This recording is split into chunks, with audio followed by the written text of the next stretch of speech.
एक गंजेरी गांजा पी के चिलम दिया लहराई हो, चिलम दिया लहराई। एक गंजेरी गांजा पी के चिलम दिया लहराई हो, चिलम दिया लहराई।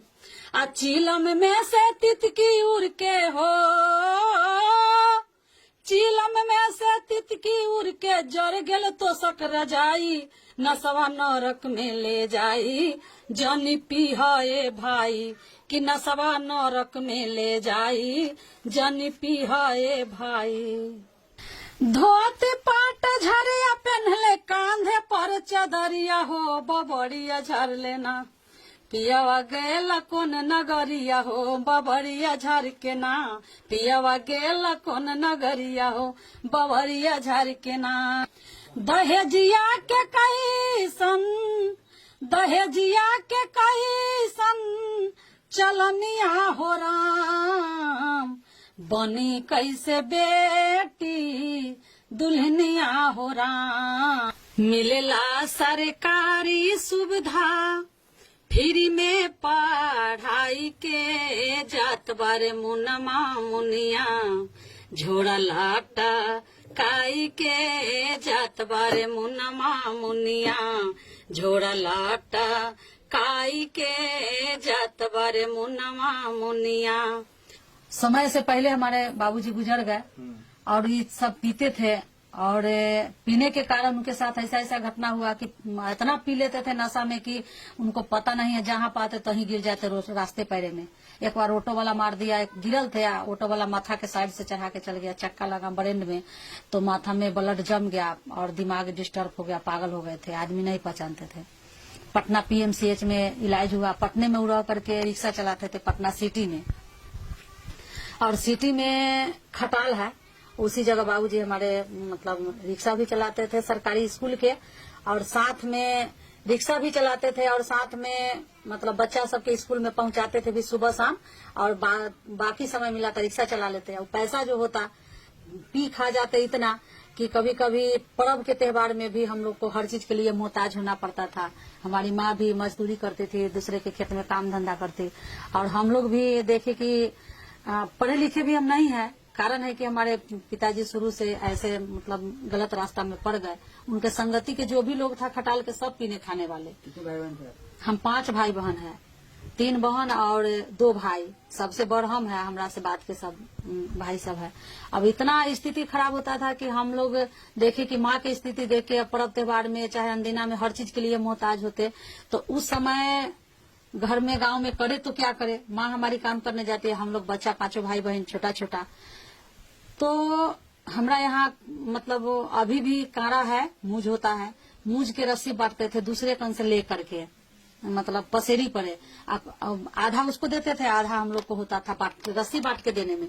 तो मूज के रस्सी बांटते थे, खजूर के चटैया बीनते, खड़ के चटैया बीनते, फिर खड़ के रस्सी बांटते थे। ये सब बेच करके अपना हमारी माँ हमारे घर के उपार्जन, घर का बाल बच्चा परिवार को खिलाना भरण पोषण करती थी। जब बाबूजी ऐसा कि ये पागल हो गए, उस समय भी स्थिति खराब हुआ। उससे पहले भी मतलब बकरी माँ रखी हुई थी, मतलब पोस रही थी, बटैया दे दी पटना में, वहां से चली आई माँ। जब पटना में थी तब तक हमारी माँ वो चाना जो होता है झंगड़ी वाला, वो पसेरी पर ला करके चना छुड़ाती थी, बकरी भी पोसती थी। बकरी आने के समय जब बाबूजी वहाँ ठीक ठाक से नहीं मिल रहा था कुछ, तब माँ सोची कि यहाँ क्या करे, तो माँ वहाँ से चली आई बकरी दूसरे को बटैया दे करके। तो बाबूजी क्या किए कि वो बटैये वाले कन से बकरी लेकर के बेच दिए, और उससे भी अपना पी खा के या जुआ हुआ खेल के हटा दिए। नशा के कारण, नशा के कारण याद था, इसीलिए जी हाँ, ये हमको बहुत मतलब मन में गिर गया। शराब पी के गिर गए, जो एक्सीडेंट हुआ, गांजा पी लिए थे तो वो अपने शरीर पर के बस्तर भी जला लेते थे। जो चद्दर है, ठंडा के समय है, कपड़ा है, जल जाता था, पता भी नहीं चलता गांजा पीने में। सुतल है, अब 5-6 लड़का मिलके गांजा भी पी लेता है, करता है क्या कीजिए, देखा कि भाई अब चल दिए वो जगह से, बड़ बिछावन है, पता नहीं चला, लुत्ती गिरा, धीरे धीरे सुनते जल गया। बाद में चला कि भाई इसमें आया कौन जो बिछावन जल गया। तो जब अपने में सब कहता है तू पी ले हा, तो तू पी ले हा, तो हम सब पी लिए चुरा के, वही में गिर के ऐसे भेल। ये सब होते पी हाय भाई जानी, पी हाय भाई कि नसवा नरक में ले जाई जनी पिहाए भाई कि नसवा नरक में ले जाई जनी पिहाए भाई। तनी सुनाए भाई तनी सुनाए भाई कि नसवा नरक में ले जाई जनी पिहाए भाई कि नसवा नरक में ले जाई जनी पिहाए भाई। एक शराबी शराब पी के नली में गया भहराई जी नली में गया भहराई। एक शराबी शराब पी के नली में गया भहराई जी नली में गया भहराई। आचके में हारी के हो आचके में हारी के कहलस जाके माई नसवा नरक में ले जाई जनी पिहाए भाई कि नसवा नरक में ले जाई जनी पिहाए भाई। एक गंजेरी गांजा पी के चिलम दिया लहराई हो चिलम दिया लहराई। एक गंजेरी गांजा पी के चिलम दिया लहराई जी चिलम दिया लहराई। आ चिलम में से तितकी उड़ के जड़ गए तो सक रजाई नसवा नरक में ले जाई जानी पिहाए भाई कि नसवा नरक में ले जाई जानी पिहाए भाई। त एक व्यक्ति खैनी खा के सगर दिया थुकियाई जी सगर दिया थुकियाई। एक व्यक्ति खैनी खा के सगरो दिया थुकियाई जी सगरो दिया थुकियाई। आ एक दिन खैनी पास न रहले भिखियो मंगाई नसवा नरक में ले जाई जनी पिहाए भाई कि नसवा नरक में ले जाई तनी सुनाए भाई कि नसवा नरक में ले जाई तनी सुनाए भाई। मन में हमको बस गया कि हमारे ऊपर भी ऐसा घटना है कि हमारे पिताजी भी यही आदत से लाचार थे और हमारा जिंदगी उस तरह से गुजरते आ रहा है कि मायके में भी और यहाँ भी आए तो मतलब हमारी स्थिति खूब अच्छा खूब बढ़िया नहीं था। कारण कि हमारे मालिक साहब मतलब शरीर के अस्वस्थ बीमार के कारण तो हम बिहार शिक्षा परियोजना से जुड़ करके काम करने लगे और ये सब जुड़ रहे हैं तो ये सब मालिक का गुरु का कृपा है। हमारे निरंकारी मिशन सतगुरु बाबा हरदेव सिंह जी का कृपा है जिस समय से हम निरंकारी मिशन सत्संग कर रहे थे और सत्संग में छोटा मोटा भजन गाते थे। गाते गाते हमारे मुखी जी सुने भजन को तो उनको अच्छा लगा। संजोग से बिहार शिक्षा परियोजना का काम स्टार्ट हुआ जिसमें महिला का खोज था नाटक खेलने के लिए महिला पुरुष दोनों को। तो हर टीम में 2 महिला चाहिए। तो मिश्री लाल जी हमारे टीम लीडर दल नायक थे उस टीम के। उस समय 2007 में बिहार शिक्षा परियोजना में रामबाग में ट्रेनिंग हो रहा था तो वही हमारे दीपलाल जी उनको दिए कि भाई एक लेडीज है इंदू जी जो हमारे निरंकारी महात्मा है सेवादार भी है आप उनको ले आइए बुला करके। सुबह में 6 बजे आए हमको ले गए। वहां गए तो बोले कि आपको ये स्क्रिप्ट दे दिए कि इसको नाटक को याद कीजिए। एक शराबी आदमी अपने पत्नी को अपने बच्चे से कैसे काम करवाता है खुद पी के पड़ल रहता है कोई काम नहीं करता है और जो भी कमाता है सो पी खा जाता है उड़ा देता है छोटा छोटा बच्चा से मजदूरी करवाता है। तो आप सोचिए कि हम वैसे व्यक्ति का पत्नी है तो आप क्या कीजिएगा अपने बच्चे के लिए। तो हमने इस नाटक को इतने अच्छा से खेला कि 1 नंबर टीम बना तो मिश्री लाल जी का रामबाग में पहला मतलब 1 नंबर स्थान मिला और वो नाटक हम खेले बहुत ही अच्छा हुआ। कौन सी गाना था? उसमें गाना था कि पति को मनाने के लिए जो गाना था कि हाथ जोड़ी करतानी तो हसे रजिया बालम हाथ जोड़ी करतानी तो हसे रजिया बालम भेजी बचवन के स्कूलिया बालम भेजी बचवन के स्कूलिया बालम अपने मूर्खवा रहल सहला विपतिया बालम अपने मूर्खवा रहला असहला विपतिया बालम ढोला तू दुखवा के मोटरिया बालम ढोला तू दुखवा के मोटरिया बालम आबहू से चेतया बही बचल बा समैया बालम बहू से चेता बहू बचल बा समय बालम, बेटा बेटी असल कमैये बालम, बेटा बेटी असल कमैये बालम।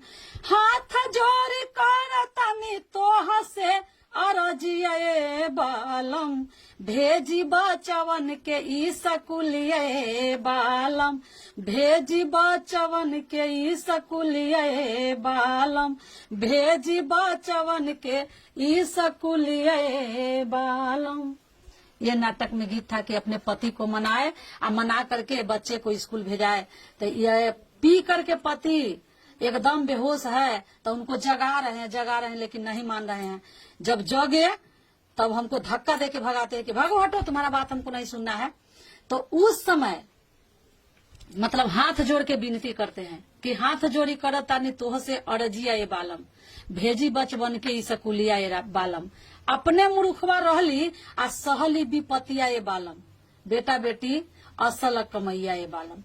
तो ये याद होता है कि सही बात है कि बेटा बेटी हमारा असली कमाई है। अगर ये नहीं पढ़े लिखेगा तो हमारा ही जैसा जिंदगी वो भी अपना लेगा, वो भी दारू शराब गांजा भांग पिएगा खाएगा और हमरे जैसा जिंदगी उसका भी बर्बाद हो जाएगा।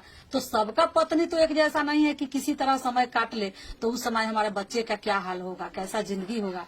तो कहता है कि नहीं, अब हम अपने मूर्ख रहली तो रहली लेकिन बेटा बेटी के पढ़ाए। मिलेला सरकारी सुविधा फ्री में पढ़ाई के, जात बारे मुनमा मुनिया झोड़ा लाटा काई के, जात बारे मुनमा मुनिया झोड़ा लाटा काई के, जात बारे मुनमा मुनिया। मुन्ना संगे मुनि जाला पढ़ेला और खिचड़ी खाला, मुन्ना संगे मुनि जाला पढ़ेला और खिचड़ी खाला, रटेलाऊ गिनती पहारा खूब चीची आई के, जात बारे मुनमा मुनिया झोड़ा लाटा काई के, जात बारे मुनमा मुनिया झोड़ा लाटा काई के, जात बारे मुनमा मुनिया। मिलेला सरकारी सुविधा फ्री में पढ़ाई के, जात बारे मुनमा मुनिया झोड़ा लाटा काई के, जात बारे मुनमा मुनिया। मिली नाही मौका ऐसन पढ़ला तू छोरे के फैशन, मिली नाही मौका ऐसन पढ़ला तू छोरे के फैशन। पैसा और इज्जत कमैबा, पैसा और इज्जत कमैबा शिक्षा के पाई के, जात बारे मुनमा मुनिया झोड़ा लाटा काई के, जात बारे मुनमा मुनिया झोड़ा लाटा काई के, जात बारे मुनमा मुनिया। इसलिए ये बात को बोले कि ताकि अभी हमारे समाज में बहुत ऐसे बच्चे हैं जो फैशन के पीछे भागता है, अपना दिखावा के पीछे भागता है, पढ़ाई लिखाई पर ध्यान नहीं देता। इसलिए हमने इस बात को अपने गीत में रखे कि पहले पढ़ाई कर लो अपना फैशन के छोड़ के, और पैसा और इज्जत और फैशन सब कुछ मिली शिक्षा के बाद। दूसरा कल वाला जो गाना था अब थोड़ा इधर देखिएगा, यहाँ पे ये इस डेस्क को, ठीक ठीक, लाइट से कोई मतलब नहीं, इसको देखना है। ठीक ठीक, हल्का माइक ऊपर कीजिए, ज्यादा हो बस इतना पर। हाँ ठीक है, ठीक है जी चलिए। एक मिनट रुक जाइए, बंद कर लीजिए, अब बंद कर लीजिएगा।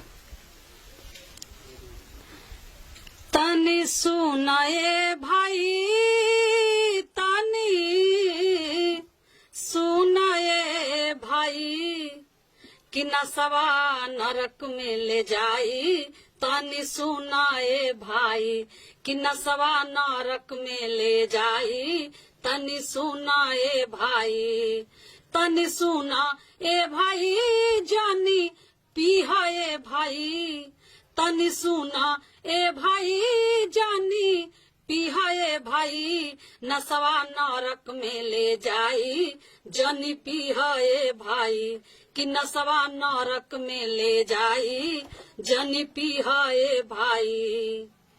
एक शराबी शराब पी के नली में गया भहराई जी नली में गया भहराई।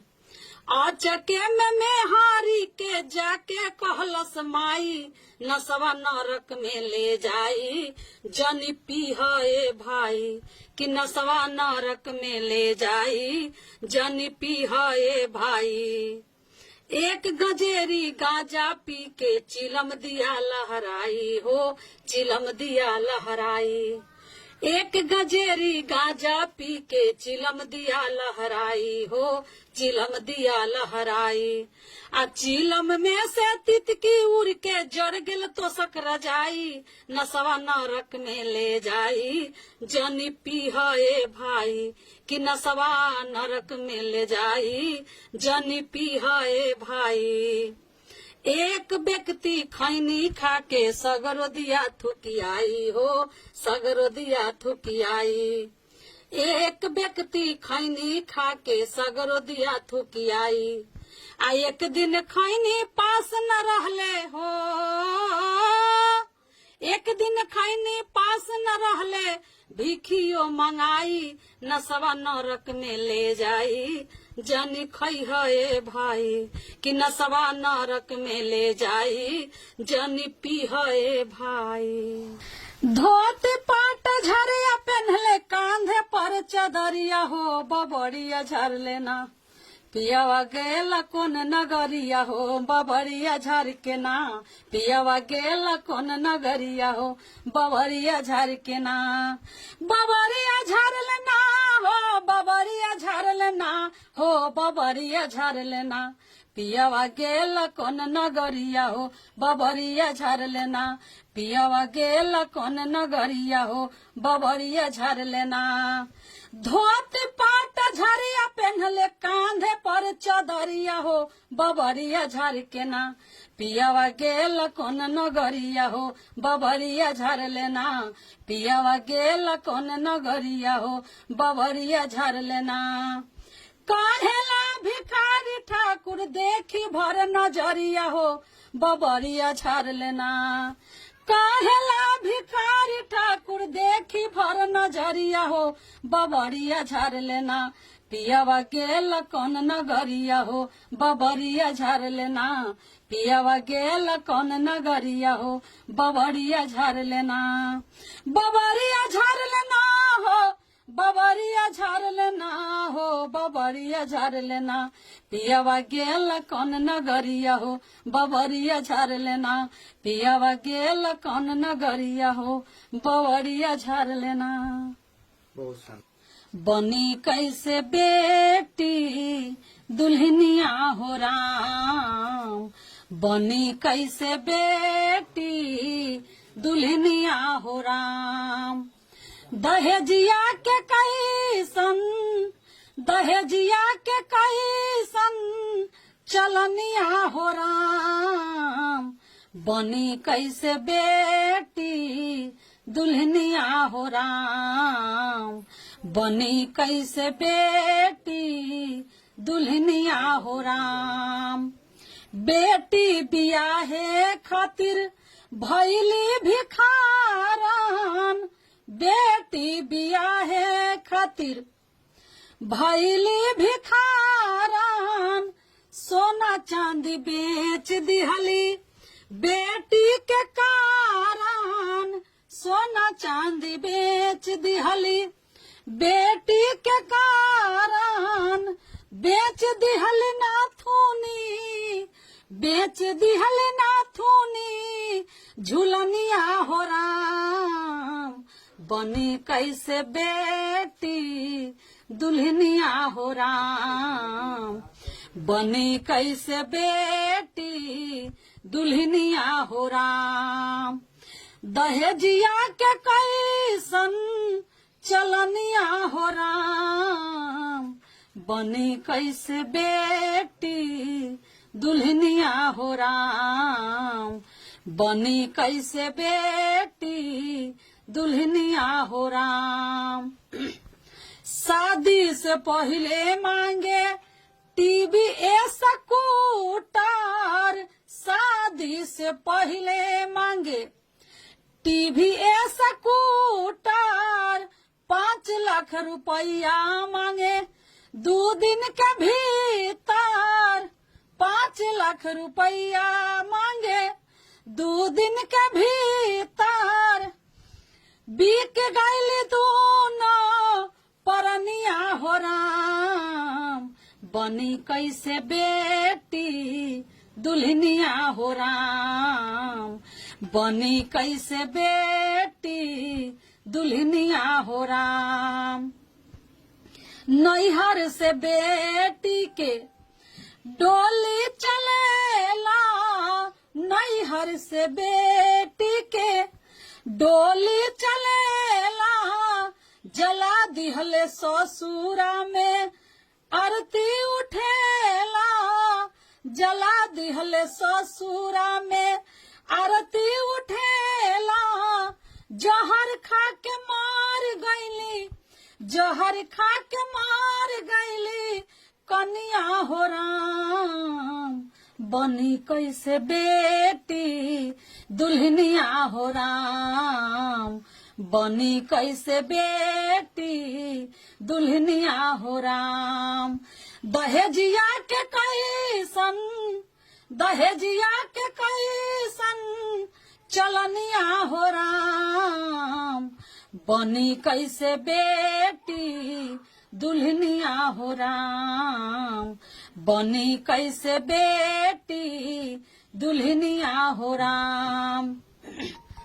हम सब मिल के आवाज उठाइब, हम सब मिल के आवाज उठाइब, भाई बहन मिली समाज बढ़ाइब, भाई बहन मिली समाज बढ़ाइब, तब आई समाज में खुश हलिया हो राम, बनी कैसे बेटी दुल्हनिया हो राम, बनी कैसे बेटी दुल्हनिया हो राम। दहेजिया के कैसन चलनिया हो राम, बनी कैसे बेटी दुल्हनिया हो राम, बनी कैसे बेटी दुल्हनिया हो राम।